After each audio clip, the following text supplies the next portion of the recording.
got mail. What's this? A letter. For me. Any mail for me while I was gone? What's this? A letter for me?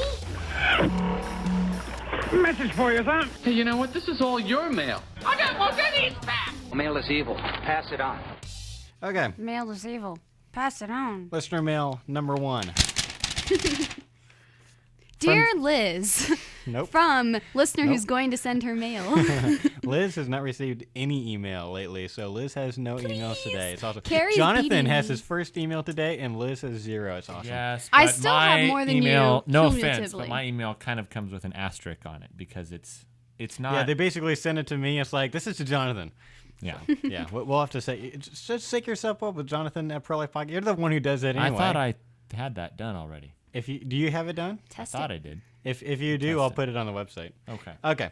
So this is to Josh from David. It says, Dear Josh, greetings from Atlanta. I am writing to tell you what a great job that you do on the podcast. I would say this in spite of the fact that the program has destroyed my life. Please explain. He says, let me explain. Since being outed a few months ago as having the worst pro-life bumper sticker in Georgia, this is the friend of mine. No. This is the friend of mine I was talking about. I'd never said a name, but he has the bumper sticker.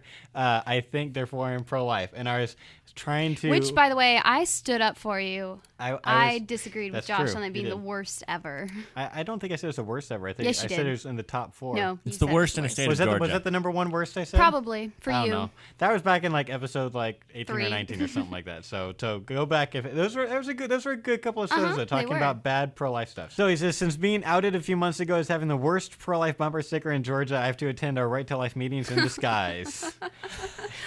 Wow. Unable to completely scrape off the offending bumper sticker, I was forced to torch the car. Oh. You know what? and I'm presently awaiting a check from the insurance company. I love David. Wow. Upon receipt of these funds, I will purchase a new bumper with a car attached.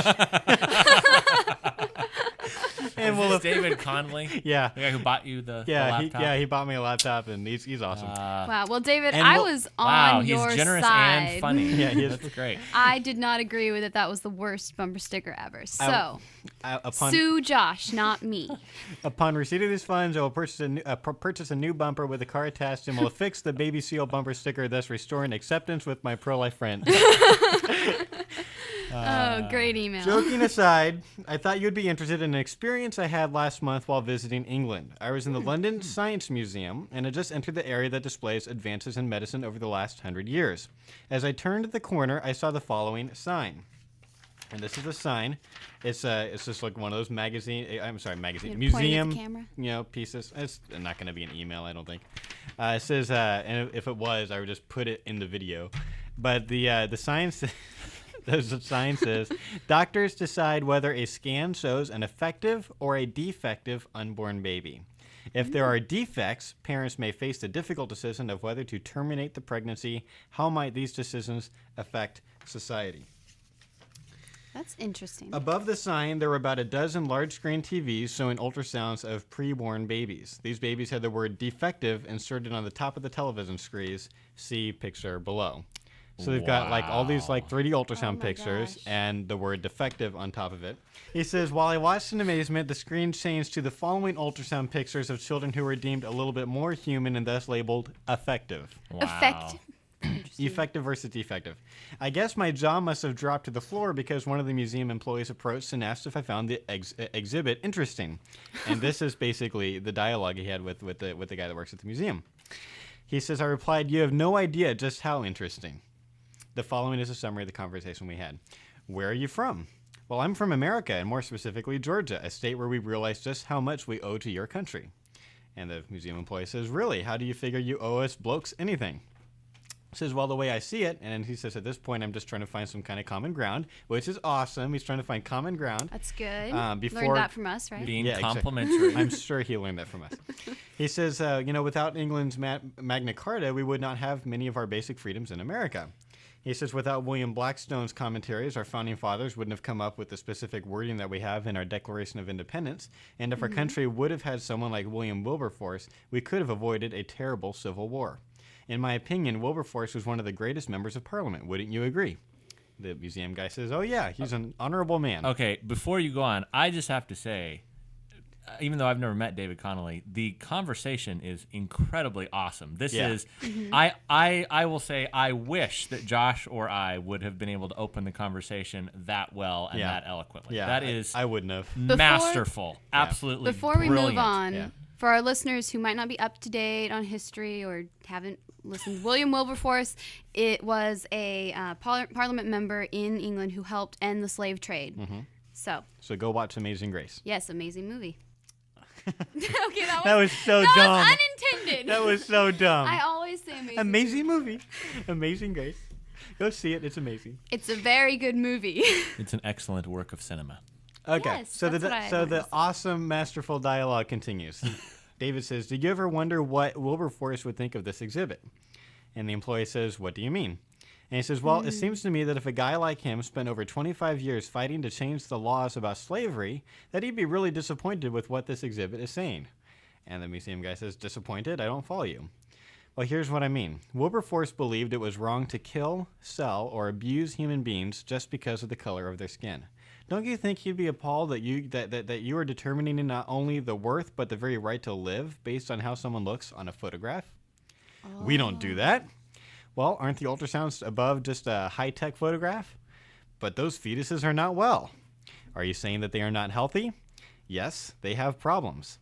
Well, I don't mean to get personal, David says, but do you take any prescription drugs? At my age, you're on a bunch of them. Okay, so if perfect health is the standard for having a right to life, wouldn't that mean you have far less of a right to live than someone who's not on medicine?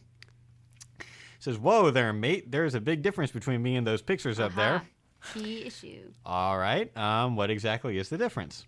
Well, they can't think like I do. He says, "That's true, although I'm sure they think about the same way you did when you were their age. But tell me, does your wife think exactly like you do?" "Not in a million years." That's a good one. As a married guy, I know how that is. So, right, John? Yes. Yeah. Okay. David says, "So C has even less of a right to live than you do?" "No. Now you're playing games. Some of those ultrasounds show that those kids have very serious health problems like heart conditions and mental Wait, deficiencies. he said kids. They wouldn't have a life worth living anyway." David says, "Since you brought up mental abilities, would you say your wife is smarter than you or not as smart as you are?" "Well, we're not going there." "That's a good answer," he says, laughing. "But really, since you both can't have exactly the same amount of intelligence, doesn't your standard have to mean that one of you, either you or your wife, deserves to live more than the other? Isn't that kind of reasoning exactly what great Englishmen like Wilberforce fought so hard against?" And he says, "Well, I never heard it quite like that." He goes on, he says, "Did you know that English doctors have developed a prenatal test for a condition whose main affliction is that the child may have slanted eyelids, and that the test alone is the reason many choose to kill their child before birth?" He says, "Well, that does seem a bit extreme." "Extreme is often in the eye of the beholder. Here's the thing. Why would a pro-choice abortion advocate want to stop at just eliminating people with what they deem to be less correct thinking? Why not just eliminate all those who aren't physically perfect? Well, come to think of it, both of our countries joined together to stop that very idea in Germany, didn't we?"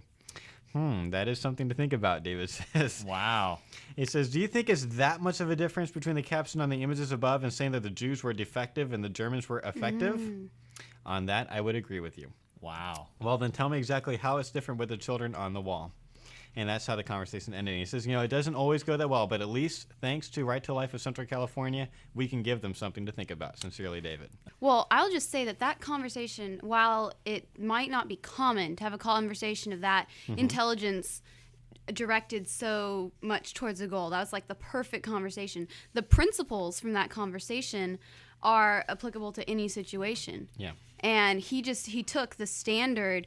And I remember a quote from Lincoln saying that, if you judge a man by the color of his skin, be careful or you're going to be enslaved by the person whiter than you. Right. The first person of a lighter color skin than you is going to be more valuable if that's your standard. And he just took that idea and applied it to each scenario that he brought up, which is an excellent... And doing it and doing the common ground thing across international lines was just masterful. Which is amazing. Brings up the Magna Carta and everything. So, David, you're freaking awesome. Yep. And we are going to a break.